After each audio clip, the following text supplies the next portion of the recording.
Hai Sobat Murid, selamat datang kembali di channel Cem On. Pada hari yang ini kita akan belajar tentang reaksi kimia dan teori tumbukan. Ya, reaksi kimia dan teori tumbukan merupakan sebab dari laju reaksi, yakni materi kimia di kelas 2. Nah, tidak perlu berlama-lama, langsung saja kita belajar.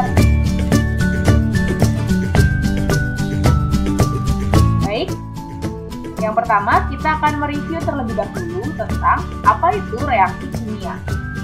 Ya, mungkin ketika kalian kelas 10, kalian sudah pernah melakukan percobaan atau praktikum di laboratorium mengenai reaksi kimia. Ya, seperti kalian mencampurkan larutan A dengan larutan B, atau kalian melarutkan sebuah padatan A pada larutan B misalnya.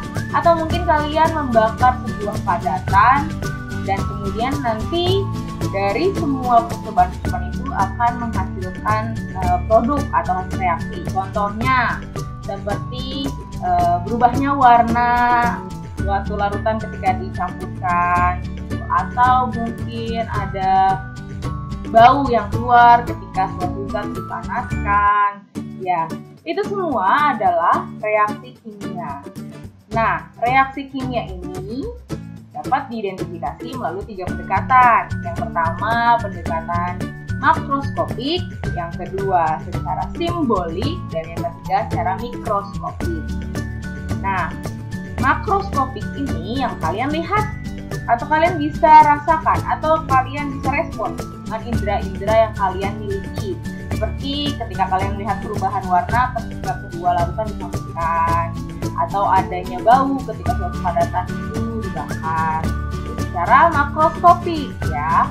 Kemudian kalau secara simbolik, kalian juga bisa mengidentifikasi reaksi kimia dengan persamaan reaksi, di mana pada persamaan reaksi terdapat banyak sekali simbol-simbol dari suatu senyawa atau spesies-spesies lainnya. Nah, pada materi ini juga kita akan membahas reaksi secara mikroskopis. Lalu, definisi reaksi kimia sendiri adalah reaksi kimia adalah proses perubahan suatu zat untuk menghasilkan suatu zat baru dari suatu reaksi atau reaktan menjadi hasil reaksi atau produk. Ya, jadi reaksi kimia untuk mengubah suatu reaksi menjadi produk itu melalui proses perubahan.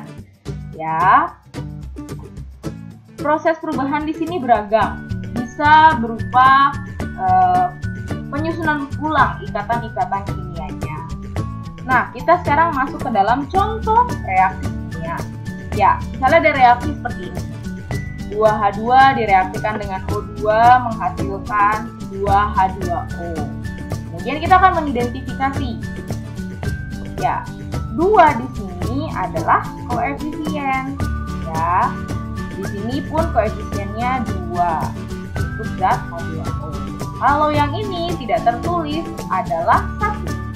Untuk koefisien sendiri itu menyatakan jumlah mol dari zat atau spesies itu. Misalnya pada H2, 2H2, maka 2 mol H2. 1 mol oksigen atau O2, kemudian 2 mol H2O atau air. Ya. Sebelum tanda panah, maka disebutnya reaksi atau reaksi. Dan sesudah tanda panah, disebutnya produk atau hasil reaksi. Nah, 2 yang di bawah ini bukan sama atau bukan koefisien ya. Di sini yang di bawah namanya indeks. Ya, untuk lebih detail atau lengkapnya lagi, reaksi juga biasanya ada fase atau wujud zat. Ya, untuk menyatakan wujud apa senyawa tersebut. Ada gas ya, liquid, aqueous, ada juga solid ya, dan yang tentunya sudah pernah dibahas di kelas 10 untuk pengenalan reaksi kimia. Lalu sebenarnya bagaimana suatu reaksi kimia itu dapat terjadi? Nah, kita akan membahasnya secara mikroskopik ya, bagaimana suatu reaksi kimia dapat terjadi. Reaksi kimia dapat terjadi karena adanya tumbukan antar partikel reaksi. Ya, kita melihatnya secara mikroskopik. Jadi, secara mikroskopik ya, reaksi kimia ini dapat terjadi kalau ada tumbukan antara partikel-partikel bereaksi. Waduh, apa itu tumbukan? Ya, apa itu tumbukan? Tumbukan ini sebenarnya sudah sering ya kalian lihat atau ya kalian mungkin pernah memainkannya waktu kecil. Dan tumbukan adalah peristiwa tabrakan antara dua benda atau lebih karena adanya gerakan. Sudah pasti yang namanya tabrakan ini ada gerakan. Gerakan seperti apa nanti kita bahas. Ya, seperti begini contoh tumbukan. Bisa diperhatikan ya. Walaupun terlihat sadis, tapi beginilah contoh nyata dari tumbukan ya anak-anak. Jadi tabrakan misalnya itu adalah contoh tumbukan.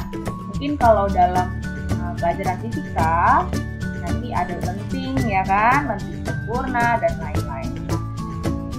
Tabrakan antara dua kendaraan atau lebih misalnya termasuk ke dalam contoh tumbukan.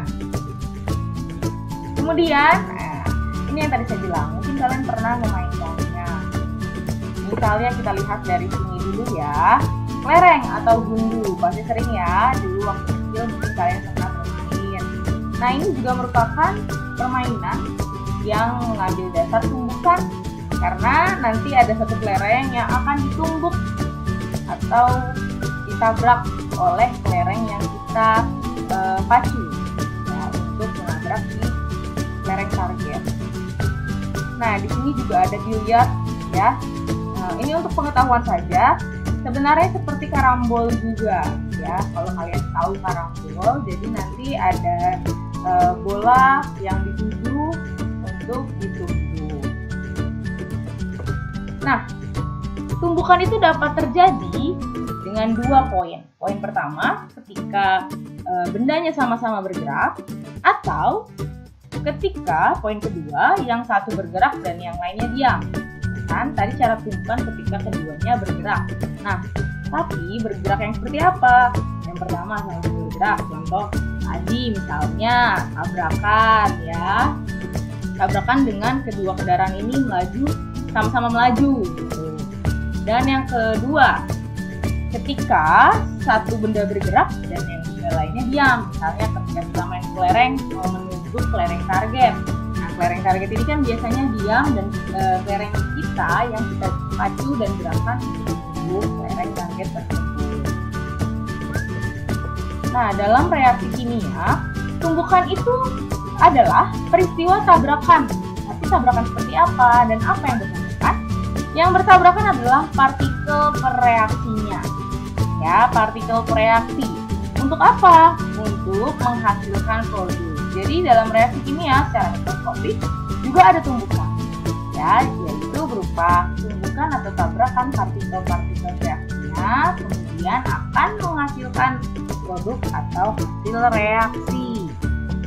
Percobaan teori tumbukan. Misalnya saya ambil contoh. Ya, sambal ulek, ya kan?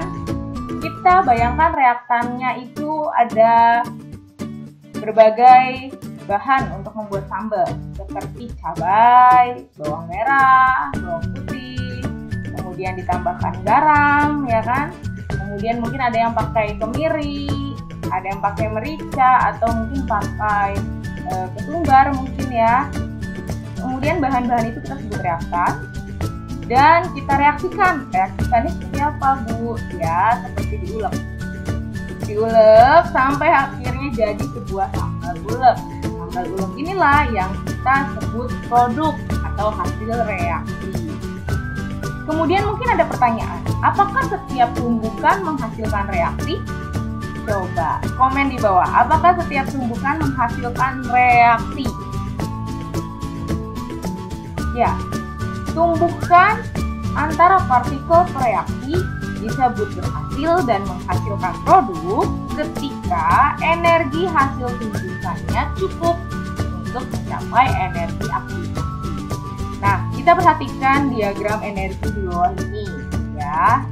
Mungkin diagram energi ini sudah sangat familiar untuk kalian karena ini kan mirip-mirip seperti yang ada pada termokimia. Nah, kita anggap A dan B di sini adalah pereaksi dan CD di sini adalah produk. Nah, agar A dan B dapat menghasilkan C dan D atau produk, maka harus mencapai energi aktivasi atau EA di sini. Jadi harus mencapai puncaknya terlebih dahulu, maka baru bisa dihasilkan produk. Jadi di sini bagannya kita lihat akan harus naik.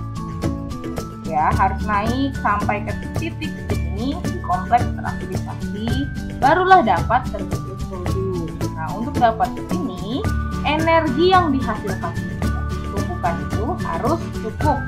Ya, tidak boleh kurang. Harus cukup untuk melewati kompleks teraktivasi. Ya, melewati titik puncak energi aktivasi, barulah terbentuk produk. Lantas apa itu energi aktivasi?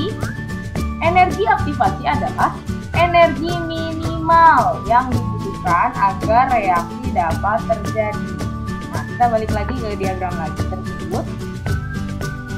Jadi energi aktivasi adalah energi minimal, sehingga nggak boleh nih energinya kurang dari energi aktivasi atau energinya kurang dari titik puncak yang dibutuhkan. Kalau kurang, maka tidak akan berhasil menghasilkan produk. Reaksinya tidak dapat menghasilkan produk. Ini ya yang tadi. Bisakah energi tumbukan dapat lebih kecil dari energi aktivasi? Tidak bisa. No, energi tumbukan tidak dapat lebih kecil dari energi aktivasi. Ya. Untuk lebih jelasnya, saya punya dua ilustrasi. Kita lihat ilustrasi di atas terlebih dahulu. Jadi ada pereaksinya I2 dan juga H2. Kemudian bertumbukan. Namun di sini energinya tidak cukup, atau kalau dalam diagram energi dia tidak sampai ke titik puncak energi aktivasi, sehingga molekul terpecah kembali dan tumbukan tidak berhasil. Nih hasilnya balik lagi kan?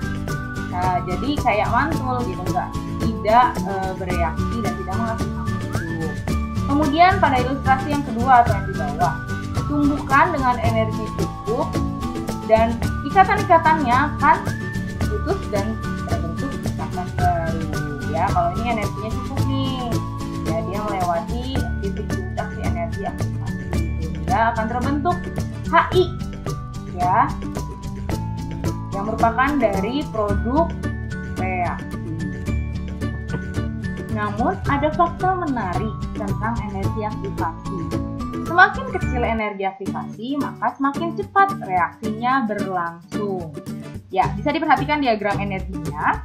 Kalau di sini biasanya energi titik puncak energi aktivasi, tapi kalau titik puncaknya kita perkecil ya, jadi di bawah sini, maka nanti pembentukan produknya akan lebih cepat atau laju reaksinya akan lebih cepat, ya kan? Dibandingkan kita harus naik ke tinggi ini, kalau titik puncaknya segini, maka akan lebih cepat mencapai produk atau hasil reaksinya.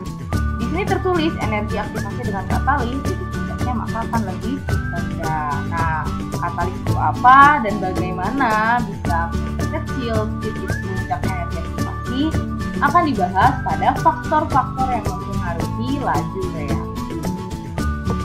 Baik, sekarang kita masuk pada kesimpulan. Apa kesimpulan pembelajaran kita hari ini? Jadi ada 3 poinnya. Yang pertama, reaksi kimia dapat terjadi karena adanya tumbukan antara partikel-partikel antara zat-zat bereaksi.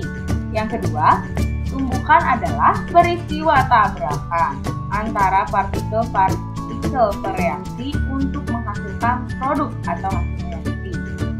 Namun, perlu diingat bahwa energi hasil tumbukan itu harus cukup untuk mencapai energi aktivasi, sehingga dapat terbentuk produk.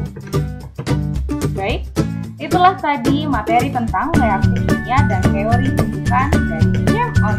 Terima kasih sudah menonton video saya. Jika kamu merasa video